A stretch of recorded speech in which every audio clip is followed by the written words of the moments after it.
साहस सरोकार।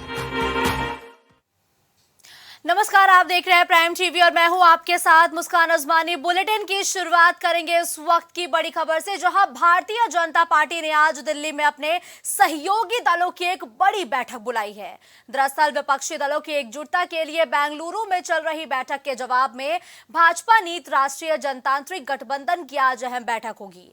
इससे पहले भाजपा के राष्ट्रीय अध्यक्ष जेपी नड्डा ने दावा किया कि हमारे 38 सहयोगियों ने आज होने वाली एनडीए बैठक में वो शामिल होंगे। बता दें कि बेंगलुरु में सोमवार को शुरू हुई 2 दिवसीय विपक्षी दलों की बैठक में 26 राजनीतिक दलों के इकट्ठा होने की भी खबर सामने आई है। ऐसे में एनडीए की बैठक को सत्ता पक्ष के शक्ति प्रदर्शन के तौर पर अब देखा जा रहा है। तो 2024 का मुकाबला हर एक बीतते महीने के साथ बेहद दिलचस्प हो रहा है। तो आज एनडीए और साथ ही साथ विपक्षी दल अपना शक्ति प्रदर्शन करती हुई नजर आएंगी। तो लोकसभा चुनाव के लिए गठबंधन की रूपरेखा तैयार करने के मकसद से जहां एक तरफ मंगलवार को बेंगलुरु में यानी कि आज के दिन बेंगलुरु में 26 विपक्षी दल मिल रहे हैं, तो वहीं दूसरी ओर दिल्ली में प्रधानमंत्री नरेंद्र मोदी की अगुवाई में बीजेपी अपने सहयोगी दलों के साथ एक बैठक करेगी। और कहा जा रहा है कि बीजेपी के इस बैठक में 38 दल शामिल होंगे, जबकि विपक्षी एकता की अगर हम बात करें तो उसमें 26 दल आज की इस बैठक में शिरकत करेंगे। तो आज हर एक पार्टी के लिए काफी अहम दिन हो जा रहा है और आज सत्ता के लिहाज से दिन बहुत महत्वपूर्ण है, क्योंकि आज जो है एक तरफ विपक्षी पार्टियां अपनी ताकत दिखाने की कोशिश करती हुई नजर आएंगी, तो आज दिल्ली में भी एनडीए अपना शक्ति प्रदर्शन करती हुई नजर आएंगी। तो देखिए, बीते दिनों जेपी नड्डा ने विपक्षी दलों की बैठक को लेकर कहा था कि ये भानुमति का कुनबा है और इसमें हर एक पार्टी जो है वो भ्रष्टाचार में लिप्त है और ये विपक्षी एकता नहीं, भ्रष्टाचारियों की एकता का प्रतीक है। साथ ही साथ अब ये भी कहा जा रहा है कि आज का दिन हर एक पार्टी के लिए काफी अहम हो जाता है, क्योंकि करीब 2100 किलोमीटर पर आज 2 अलग अलग बड़ी पार्टियों की बैठक होनी है, जहां एक तरफ विपक्षी पार्टियां जो है वो मिलकर आगे की रूपरेखा तैयार करती हुई नजर आएंगी, तो वहीं दूसरी तरफ दिल्ली में एनडीए आगे की रणनीति पर चर्चा करेगी। तो आम चुनाव का आज रुख तय होगा और 2100 किलोमीटर की ये दूरी होगी, जब 2 बड़ी पार्टियां या यूं कहें कि 2 अलग अलग बड़े बड़े दल आगे की रणनीति पर चर्चा करते हुए दिखाई देंगे। तो इस खबर पर तमाम अपडेट के लिए हमारे सहयोगी विभांशु हमारे साथ जुड़ चुके हैं। देखिए विभांशु, 38 वर्सेस 26 का महामुकाबला आज देखने को मिलेगा और आज महत्वपूर्ण बैठक का दूसरा दिन है। वही अगर हम एनडीए की बात करें तो एनडीए की तरफ से लगातार ये कहा जा रहा है कि फिलहाल 38 जो दल हैं उनके साथ उनका गठबंधन पक्का माना जा रहा है। और कौन कौन से दल विभांशु आज एनडीए की बैठक में शामिल हो सकते हैं, और दूसरा सवाल ये जरूरी है कि आज कौन कौन से ऐसे मुद्दे हैं जिस पर आगे की रणनीति तैयार की जाएगी और चर्चा होगी। कि जहां एक तरफ विपक्ष की बैठक चल रही है, तो वही आज कहीं ना कहीं देखा जाए तो नेशनल डेमोक्रेटिक अलायंस यानी कि एनडीए की आज अहम बैठक होनी है, जिसमें देश भर के तमाम क्षेत्रीय दल और साथ ही साथ भारतीय जनता पार्टी के सहयोगी दल सम्मिलित होंगे। अगर बात की जाए तो आज नई दिल्ली में ये बैठक है। इस बैठक की अगुवाई अगर बात की जाए तो प्रधानमंत्री नरेंद्र मोदी करेंगे और इस बैठक के माध्यम से कहीं ना कहीं 2024 चुनाव को लेकर रणनीति तैयार किया जाएगा। मुस्कान, अगर बात की जाए तो इसमें दलों की, तो इसमें उत्तर प्रदेश से सुहेलदेव भारतीय समाज पार्टी, निर्मल शोषित पार्टी यानी कि निषाद पार्टी और अपना दल सोनेलाल दल सम्मिलित होगा। साथ ही आपको बता दें कि शिरोमणि अकाली दल को लेकर अभी बैठक में सम्मिलित होने को लेकर संशय बना हुआ है और भारतीय जनता पार्टी की तरफ से साफ तौर से जो जानकारी दी गई उसमें बताया गया है कि जो 38 दल इसमें सम्मिलित होंगे उनके नामों का ऐलान बैठक के बाद साफ होगा। अगर बात की जाए तो भारतीय जनता पार्टी का अगर देखें तो लगभग 300 से अधिक लोकसभा सीट बीजेपी के सिंबल पर कहीं ना कहीं पिछले लोकसभा चुनाव में भारतीय जनता पार्टी ने हासिल की थी। और बात की जाए तो जहां एक तरफ विपक्ष के तमाम दल एकजुटता अपनी दिखा रहे हैं, तो वहीं आज एनडीए अपना शक्ति प्रदर्शन करेगा। अगर बात करें ये अपना शक्ति प्रदर्शन करेगा, अगर बात करें मुख्य रूप से चर्चा किस बात पे होगी, तो अगर आपको बताएं मुस्कान की आज कहीं ना कहीं जो 9 साल के कार्य हैं उसको कहीं ना कहीं देश के प्रधानमंत्री अपने सहयोगी दलों के साथ मिलकर और जन जन तक पहुंचाने की अपील करेंगे। और साथ ही बात की जाए तो 2024 के चुनाव को लेकर समीकरण भी तैयार करते हुए नजर आएंगे। साथ ही आपको बता दें कि साफ तौर से अगर देखा जाए तो संगठन महामंत्री बीएल संतोष और साथ ही साथ भारतीय जनता पार्टी के राष्ट्रीय अध्यक्ष जेपी नड्डा की तरफ से साफ तौर से कहा गया है कि सहयोगी दलों को साथ लेकर हम कहीं ना कहीं 2024 के चुनाव में कमल फिर से एक बार खिलाएंगे। वही क्षेत्रीय दलों को के समर्थन से हम एक बार फिर कहीं ना कहीं केंद्र में हैट्रिक लगाएंगे। अब देखने वाली बात यह होगी कि इस बैठक में जो तमाम मुद्दों पर चर्चा होने वाली है उसमें 38 दलों के साथ भारतीय जनता पार्टी की सहमति कैसे बनती है और किसको किस तरह की जिम्मेदारियों को सौंपा जाता है, जो आज पूरे देश भर में चर्चा का विषय बना हुआ है। ऐसे में विभांशु, सबसे ज्यादा मजबूती से अपनी दावेदारी कौन पेश कर रहा है, एनडीए या फिर विपक्षी दल? जी, अगर बात की जाए तो अगर दलों के मुताबिक देखें तो एनडीए आज 38 दलों के साथ बैठक कर रही है। वहीं अगर बात की जाए तो विपक्ष की अगर देखें तो विपक्ष कहीं ना कहीं 26 दलों के साथ बैठक कर रही है। अगर बात करें तो पटना में पहली बैठक हुई थी जिसमें 15 दल के 30 नेता सम्मिलित हुए थे। वहीं अगर बात की जाए तो देखा जाए अगर वोट परसेंटेज और सीटों के मुताबिक तो भाजपा को अगर हटा के देखें तो एनडीए के जो सहयोगी दल हैं वो कहीं ना कहीं देखा जाए तो 2019 के चुनाव में एक बेहतर परिणाम तक नहीं पहुंच पाए थे। मगर बात करें विपक्षी खेमे में तो टीएमसी को अगर तुलना में देखें तो लगभग 21 सीट लोकसभा में जीती थी टीएमसी यानी कि तृणमूल कांग्रेस। वहीं अगर बात की जाए तो डीएमके यानी कि द्विमुख पार्टी जो कि कहीं ना कहीं तमिलनाडु में अपनी सरकार चला रही है उसके पास 22 सांसद हैं। वहीं अगर बात की जाए तो एनसीपी के पास भी दहाई का आंकड़ा है। वहीं उद्धव ठाकरे की पार्टी शिवसेना उद्धव दल अगर बात करें तो बंटवारे के पहले कहीं ना कहीं देखें तो वो भी दहाई के अंक में अपने पार्टी को लोकसभा चुनाव के नतीजों में ले गई थी। उसके बाद से अगर तुलना करके देखें तो भारतीय जनता पार्टी अकेले कहीं ना कहीं देखें तो तमाम विपक्षी दलों से ज्यादा सीटें लेकर बैठी है। मगर बात करें जिस तरह से अगर राहुल गांधी की लोकप्रियता बढ़ी है और राहुल गांधी के अगुवाई में अगर कांग्रेस लड़ती है तो निश्चित तौर पर कहीं ना कहीं परिणाम कुछ अलग देखने को मिल सकता है। जी बिल्कुल, धन्यवाद विभांशु इस खबर पर हमारे साथ जुड़ते हुए। तमाम अपडेट हमारे दर्शकों तक पहुंचाने के लिए। तो देखिए, आज 2100 किलोमीटर का वो फासला होगा जब अगले आम चुनाव यानी कि 2024 में होने वाले लोकसभा चुनाव से पहले रणनीति को तैयार किया जाएगा।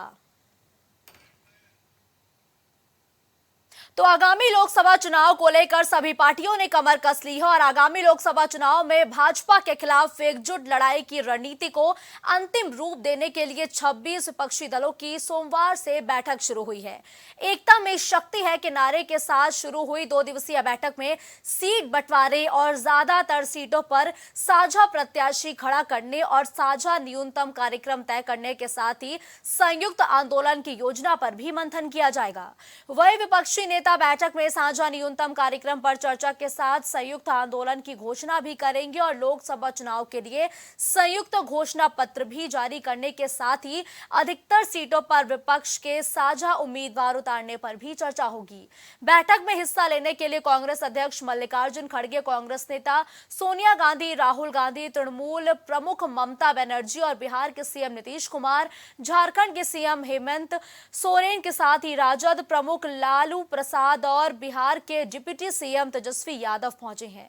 तो वहीं दिल्ली के सीएम अरविंद केजरीवाल, सपा प्रमुख अखिलेश यादव और आरएलडी के जयंत चौधरी भी इस बैठक में शामिल हुए हैं। तो आज विपक्षी पार्टियां अपना दमखम दिखाती हुई नजर आ रही हैं। जहां एक तरफ दिल्ली में एनडीए की एक महत्वपूर्ण और बड़ी बैठक होगी, वो भी 38 सहयोगी दलों के साथ। तो वही आज दूसरी तरफ तकरीबन 11 बजे का वो समय होगा जब आम चुनाव से पहले विपक्षी एकता की वो तस्वीर तस्वीर है और वो साफ हो जाएगी और आगे की रणनीति क्या होगी, आगे का रोड मैप क्या होगा, इस पर भी आज कहीं ना कहीं एक तस्वीर क्लियर हो जाएगी, यानी कि पिक्चर साफ हो जाएगी। विभांशु एक बार फिर से इस खबर पर तमाम अपडेट के लिए हमारे साथ जुड़ चुके हैं। देखिए विभांशु, अब से तकरीबन थोड़ी देर बाद विपक्षी दलों की एक महत्वपूर्ण बैठक के साथ ही प्रेस कॉन्फ्रेंस भी हो जाएगी। उसमें कहीं ना कहीं तस्वीर साफ हो जाएगी कि 2024 से पहले का रोड मैप किस तरीके से तैयार किया गया है।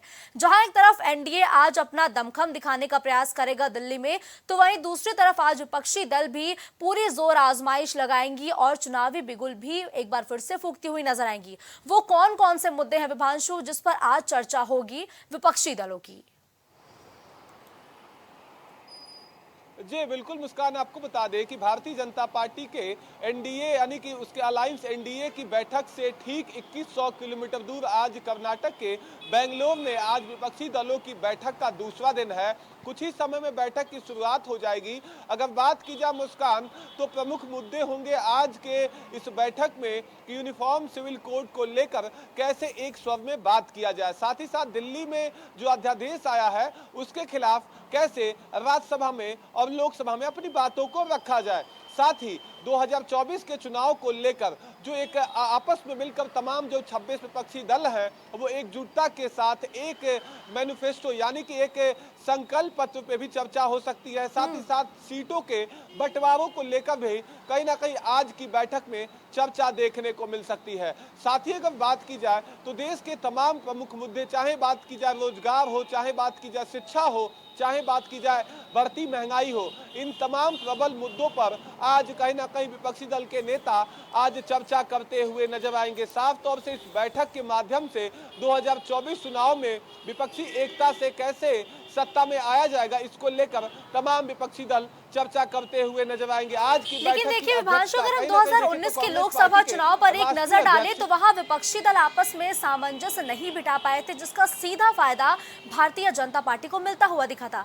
क्या इस बार लगता है विभांशु, जिस तरीके से बैठकों का दौर जारी है, कि इस बार सीट शेयरिंग से लेकर तमाम मुद्दों पर सहमति बन पाएगी और चुनाव से पहले सामंजस्य स्थापित रह पाएगा हर एक पार्टी के बीच? जी बिल्कुल, अगर बात की जाए मुस्कान, तो 2019 के चुनाव में भारतीय जनता पार्टी को लगभग 45% मतदाताओं ने कहीं ना कहीं बीजेपी पर विश्वास जताया था और इस विश्वास को कहीं ना कहीं एक बार फिर भारतीय जनता पार्टी अपने बैठक के माध्यम से, अपने रणनीति के माध्यम से वापस पाने के तरफ अग्रसर है। तो विपक्षी कहीं ना कहीं इस बैठक से इसे कहीं ना कहीं देखे तो जनता का समर्थन है उसे अपने तरफ खींचने का प्रयास करेगी। अगर बात की जाए तो 2019 से चुनाव के लिहाज से अगर देखें तो विपक्षी एकता की मिसाल कहीं ना कहीं 19 से एक बेहतर स्थिति में देखने को मिल रही है, क्योंकि अगर बात करें तो तमाम क्षेत्रीय दल जो कि अलग अलग राज्यों में अपनी पूरा दमखम दिखाते हुए चुनाव में नजर आते हैं, वो एकजुटता के साथ अगर चुनाव लड़ते हैं तो निश्चित तौर पर मुस्कान इसका नतीजा कहीं ना कहीं भारतीय जनता पार्टी के खेमे में एक शोर खड़ा करने वाला होगा। वहीं अगर बात की जाए तो आज के बैठक में अगर देखें तो कांग्रेस पार्टी जो कि पूर्व के लोकसभा चुनाव में अगर 2019 की बात की जाए तो 52 सीटें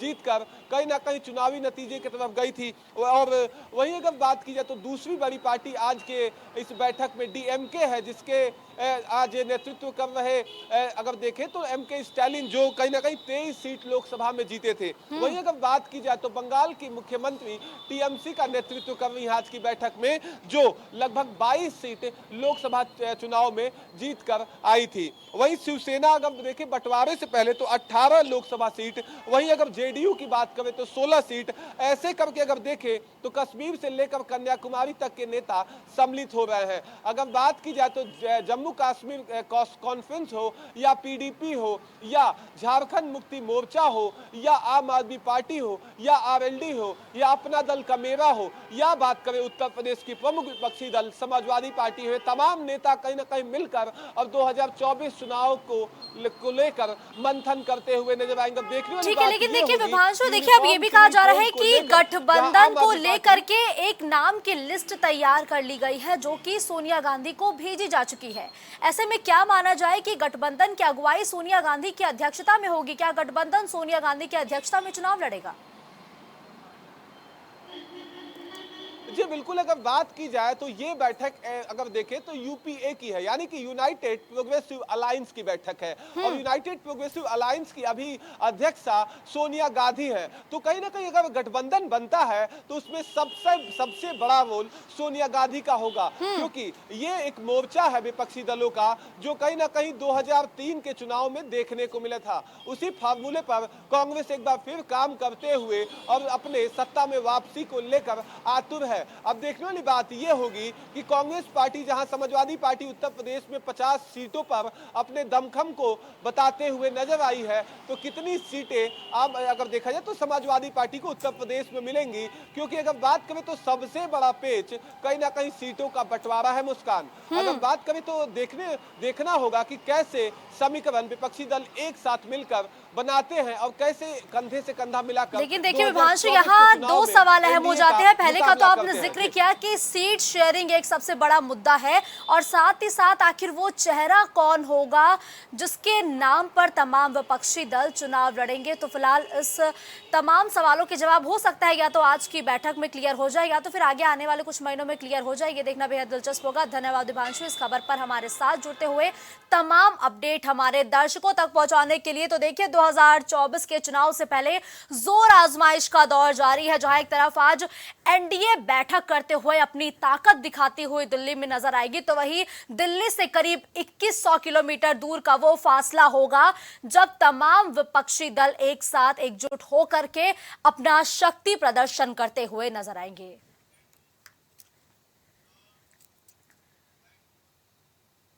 तो वहीं यूपी की कैसरगंज सीट से बीजेपी के सांसद और भारतीय कुश्ती संघ के पूर्व अध्यक्ष ब्रजभूषण शरण सिंह को आज दिल्ली के राउंड्स एवेन्यू कोर्ट में पेश होना है। ब्रजभूषण शरण सिंह पर तमाम पहलवानों के यौन शोषण का आरोप लगाया गया था। इसकी जांच दिल्ली पुलिस ने की थी और दिल्ली पुलिस ने कोर्ट में चार्जशीट भी सौंप दी है। दिल्ली पुलिस की चार्जशीट के मुताबिक ब्रजभूषण शरण सिंह के खिलाफ 7 महिला पहलवानों ने सबूत दिए हैं। इन पहलवानों ने पुलिस को बताया है कि ब्रजभूषण शरण सिंह ने सांस की रफ्तार देखने के नाम पर उनके शरीर को गलत तरीके से छुआ है। तो आज ब्रजभूषण शरण सिंह की कोर्ट में पेशी होनी है और आरोपों की एक लंबी चार्जशीट भी दाखिल कर दी गई है, जिस पर अब ब्रजभूषण शरण सिंह से जवाब मांगा जाएगा। तकरीबन 7 से 8 के बीच में पहलवान ऐसे हैं जिनके बयान इस चार्जशीट में दर्ज किए गए हैं और उसमें आरोप ये लगाया गया है कि सांस को चेक करने के नाम पर या सांस को देखने के नाम पर ब्रजभूषण शरण सिंह ने उन्हें गलत तरीके से छुआ है। तो आज ब्रजभूषण शरण सिंह के लिए बहुत ही बड़ा और महत्वपूर्ण दिन है, क्योंकि आज ब्रजभूषण शरण सिंह को कोर्ट में पेश होना है। इस खबर पर तमाम जानकारी के लिए हमारे सहयोगी कलीम हमारे साथ जुड़ चुके हैं। देखिए कलीम, आज ब्रजभूषण शरण सिंह की ये कहे कि जो काउंटडाउन है वो शुरू हो चुका है, क्योंकि खतरे के बादल मंडराते हुए दिखाई दे रहे हैं और आज ब्रजभूषण शरण सिंह को कोर्ट में पेश होना है। तकरीबन कितने बजे उनकी ये पेशी होनी है कलीम? देखिए मुस्कान जी, जिस तरीके से ब्रजभूषण की पेशी की बात की जाए, क्योंकि आज उनकी जो पेशी होनी है वो लगभग 12 बजे तक की जो बताई जा रही है, लेकिन उसके साथ ही जो बात की जाए ब्रजभूषण के खिलाफ जो आरोप लगाए गए थे 7 पहलवानों के द्वारा, जिसमें पास्को एक्ट की धारा में भी मुकदमा दर्ज हुआ था। इस मामले में लगातार पहलवानों ने जो मोर्चा खोला था, मोर्चा खोलने के बाद फिलहाल ये केस दर्ज हुआ था, लेकिन जिस तरीके से ब्रजभूषण के द्वारा दावे किए जा रहे थे कि ये आरोप सभी निराधार हैं। फिलहाल इस मामले में जिस तरीके से दिल्ली पुलिस अपनी जांच कर रही थी, जांच करने के बाद दिल्ली पुलिस ने इस मामले में जो चार्जशीट दाखिल की, चार्जशीट दाखिल करने के बाद अब जो महिला पहलवान है उनके द्वारा जो सबूत दिए गए हैं वो सबूत मजबूत बताए जा रहे हैं। इसके साथ जब कोर्ट में चार्जशीट दाखिल की गई थी तो उसके कोर्ट से जो सम्मन आया था वो सम्मन 18 जुलाई का था और 18 जुलाई को ब्रजभूषण को कोर्ट में पेश होना था। फिलहाल जिस तरीके से आज कोर्ट में पेशी होनी है तो उससे साफ कहा जा सकता है कि ब्रजभूषण की जो मुश्किलें हैं वो कहीं ना कहीं लगातार बढ़ती जा रही है। लेकिन इस बिल्कुल देखिए कलीम, चार्जशीट भी दाखिल हो चुकी है और आज ब्रजभूषण शरण सिंह को कोर्ट में भी पेश होना है। कलीम, चार्जशीट की वो बड़ी बातें कौन कौन सी है जिसको देखते हुए ये कहा जा रहा है कि ब्रजभूषण शरण सिंह की मुश्किलें और बढ़ सकती हैं, या वो तमाम बड़े आरोप कौन से हैं जो इस चार्जशीट में ब्रजभूषण शरण सिंह पर लगाए गए हैं? देखिए मुस्कान जी, जैसा कि आपको मालूम है कि ब्रजभूषण के खिलाफ जो महिला पहलवानों ने जो आरोप लगाए थे उसमें एक नाबालिग जो पहलवान थी उसने पास्को की धारा में जो मुकदमा दर्ज कराया था, जैसे कि उसका शोषण करना, प्रताड़ित करना और उसको गलत हरकत से छूना बार बार, और इसका जब विरोध किया जाए तो उसको जो है लगातार प्रताड़ित करना, इन सभी मामलों को लेकर जब शिकायत की जा रही थी तो सुनवाई नहीं हो रही थी, जिसके बाद उन लोगों ने इस मामले को लेकर सुप्रीम कोर्ट के सामने धरना प्रदर्शन भी किया था। फिर उसके बाद इस मामले में केस दर्ज हुआ था और इसी मामले को लेकर पहले राजनीतिक मुद्दा जो बनाया जा रहा था वो मुद्दा ये था कि जो आरोप लगाए गए थे उन आरोपों को निराधार बताते हुए जो पहलवान थे उन पर लाठीचार्ज भी किया गया था, उन्हें हटाया गया था। लेकिन आखिरकार लास्ट में दिल्ली पुलिस ने ब्रजभूषण के खिलाफ जो मुकदमा दर्ज किया था, पहले उसमें फाइनल रिपोर्ट लगाने की जो बात आ रही थी, लेकिन जिस तरह से साक्ष्य सामने आते गए उसके बाद चार्जशीट दाखिल हो गई थी। चार्जशीट जो बताई जा रही थी वो लगभग 2000 पन्नों की चार्जशीट थी। उसके बाद जब कोर्ट में पेश हुई चार्जशीट, तो जो सम्मन आया है, सम्मन के आधार पर जिस तरीके से आज पेशी है, तो पेशी के दौरान ये देखना होगा कि जो महिला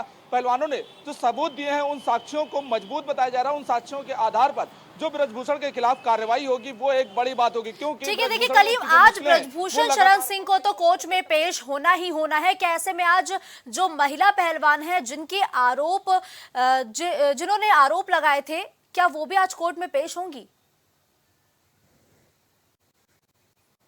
देखिए जाहिर सी बात है, क्योंकि जो महिला पहलवान है उनके जो 164 के बयान होने हैं वो भी कोर्ट में ही होंगे, क्योंकि जिस तरीके से पेशी है, पेशी के बाद कहीं ना कहीं जो महिला पहलवान है उनकी भी पेशी हो सकती है, क्योंकि उनके जो बयान दर्ज होने हैं कोर्ट में, क्योंकि जो थाने पे बयान दर्ज होते हैं वो अलग बयान होते हैं, लेकिन जो कोर्ट में दर्ज होते हैं वो अलग होते हैं। तो जाहिर सी बात है कोर्ट में जो महिला पहलवान बयान देंगे उन बयान के आधार पर ही जो कार्रवाई है वो सिद्ध होगी। फिलहाल जो आरोप है उन आरोपों को ये देखना होगा कि आखिर कोर्ट इस मामले में आज क्या कुछ फैसला देती है, क्योंकि आज पहली पेशी है सम्मन के आधार पर, और क्या इसमें दूसरी तारीख मिलेगी या फिर आज ही जो महिला पहलवानों के बयान होंगे उन बयानों के आधार पर जो सजा है वो सुनाई जाएगी। फिलहाल लेकिन देखिए कलीम, लोकसभा चुनाव से पहले ब्रजभूषण शरण सिंह अब ये कहा जा रहा है कि कोर्ट के चक्कर काटते हुए नजर आएंगे। कितना फर्क पड़ेगा चुनावी जमीन पर ब्रजभूषण शरण सिंह की इस मुद्दे से? देखिए मुस्कान जी, जाहिर सी बात है क्योंकि ब्रजभूषण जिस तरीके से पॉलिटिकल एक मुद्दा भी बने हुए हैं, लगातार विपक्ष पार्टियां भी लगातार निशाना साध रही है, तो इस मामले को लेकर ब्रजभूषण ने साफ एक चैलेंज दिया था प्रियंका गांधी को, क्योंकि उनके द्वारा साफ कहा गया था कि वो उनके खिलाफ चुनाव लड़के दिखाएं और जीत के दिखाएं। तो जाहिर सी बात है अब जिस तरीके से लोकसभा चुनाव भी है और इसमें जो प्रचार प्रसार की बात की जाए तो प्रचार प्रसार से ज्यादा वो कोर्ट के चक्कर काटते हुए नजर आएंगे, तो कहीं ना कहीं असर देखने को साफ मिलेगा। लेकिन जो विपक्षी पार्टियां हैं वो भी कहीं ना कहीं इसका पूरा फायदा उठाएंगे, क्योंकि सभी पार्टियां एकजुट हो रही हैं और उसका पूरा फायदा भी उठाने की कोशिश करेंगी। लेकिन देखना ये होगा, क्योंकि ब्रजभूषण के द्वारा साफ कहा जा रहा है कि इससे बीजेपी पार्टी का कुछ भी लेना देना नहीं है, लेकिन जो विपक्षी पार्टियां हैं वो लगातार इसको एक आधार बना रही हैं, एक मुद्दा बना रही हैं, जबकि उनके ऊपर लगे हुए सभी आरोप निराधार है और उनके द्वारा साफ कहा गया है कि अगर ये सभी आरोप सिद्ध हो जाते हैं तो वो फांसी भी लगा लेंगे। तो ये एक जो उनका बयान देना है ये एक बड़ा बयान है, क्योंकि अगर उनके ऊपर आरोप जो सिद्ध होते हैं, क्योंकि महिला पहलवानों को उनके द्वारा कहा गया कि वो उनके बेटियों की तरह हैं, बच्चों की तरह हैं, तो उनके साथ वो इस तरीके की हरकत नहीं कर सकते हैं। बिल्कुल ठीक है, धन्यवाद करीम इस खबर पर हमारे साथ जुड़ते हुए तमाम अपडेट हमारे दर्शकों तक पहुंचाने के लिए। तो देखिए आज ब्रजभूषण शरण सिंह की पेशी होनी है और उन सभी आरोपों पर आज सवाल किए जाएंगे जो चार्जशीट दिल्ली पुलिस दाखिल की है, उसी को देखते हुए उसी के मद्देनजर आज कोर्ट में पेशी होने के साथ ये कहा जा रहा है कि ब्रजभूषण शरण सिंह की मुश्किलें अब आज से बढ़ती हुई नजर आएंगी। खबरों का सिलसिला यूं ही जारी रहेगा। देश दुनिया की तमाम बड़ी खबरों के लिए आप देखते रहिए प्राइम टीवी।